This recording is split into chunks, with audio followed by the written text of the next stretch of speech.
Hello guys, അങ്ങനെ ഞങ്ങൾ പൂപ്പലിയിലേക്ക് കേറിയ പാടും കാണുന്നത് ഫുള്ള് പൂവാണ്. പൂപ്പലിയില് പിന്നെ പൂവല്ലാണ്ട് വേറെ എന്തെങ്കിലും വെക്കുമല്ലേ അവിടെ? ഈ ഞാനൊരു മണ്ടൻ തന്നെ. പിന്നെ പറയണ്ടല്ലോ, ഇവിടെ ഹലാക്കിന്റെ തിരക്കാ. നമ്മളെ പറയലൊക്കെ പൈപ്പിൽ വെള്ളല്ലേ വരുന്നത്, പക്ഷെ ഇവിടെ വരുന്ന പൈപ്പിൽ പൂവാ. നമ്മള് ക്യാമറ ഓണാക്കിയപ്പോണ്ട് ഇയാള് കൈയൊക്കെ പൊന്നി ചടിക്കുന്നത്.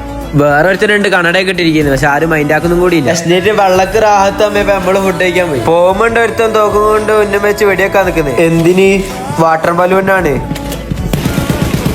ഡയിക്കാൻ പോയിട്ട് ഒരു കോളിഫ്ലവർ ഒരു മുളക് വെച്ചിരുന്നത് വെള്ളക്ക് റാഹത്താക്കി. പൈസയും കൊടുത്ത് നമ്മള് റൈഡ് കയറാൻ പോവാം. നമുക്ക് പിന്നെ പേടിയില്ലാത്തത് കൊണ്ട് നമ്മള് ബേക്കിൽ തന്നെ പോയിരുന്നു. കേറിയ പാടും നടുവിലിരിക്കുന്ന താത്തമാരല്ലോ സലാത്തും ദിക്കറൊക്കെ വെച്ചിട്ടുണ്ട്. എന്തിന്? പേടിയായിട്ട്. ഇനി വീഡിയോ എടുക്കാൻ തുടങ്ങിയാൽ എനിക്ക് ഫോൺ തിരിച്ചിട്ടുണ്ടാവില്ല. റൈഡൊക്കെ അതിന് ശേഷം പള്ളേന്ന് കുളുകുളു പറയുന്നത്. പേര് വായിൽ പറയാൻ കിട്ടാത്ത ഒരു സാധനത്തിന്ന്. പിന്നെ കുറെ നേരം തപ്പി നടന്ന്. എന്ത്? ഐസ്ക്രീം തിന്നോണ്ടിരിക്കുമ്പോണ്ട് ഒരുത്തൻ വാണം വിടുന്നത്. അതും കഴിഞ്ഞ് നമ്മള് നേരെ ബ്രേക്ക് ഡാൻസ് കയറാം. കേറിയപ്പണ്ട് ഈ പെണ്ണി നമ്മൾ തന്നെ നോക്കിക്കുന്നത്. ഇതില് കയറാൻ കുറച്ചൊക്കെ പേടിയുണ്ട് കേട്ടോ. എന്നാലും നമ്മള് പേടിയില്ലാത്ത പോലെ തന്നെ നിന്ന്. ഇതൊക്കെ കഴിഞ്ഞ് നമ്മള് വരെ പോയി ബാക്കി ഫോളോ ചെയ്ത് അടുത്ത വീഡിയോ കാണാം.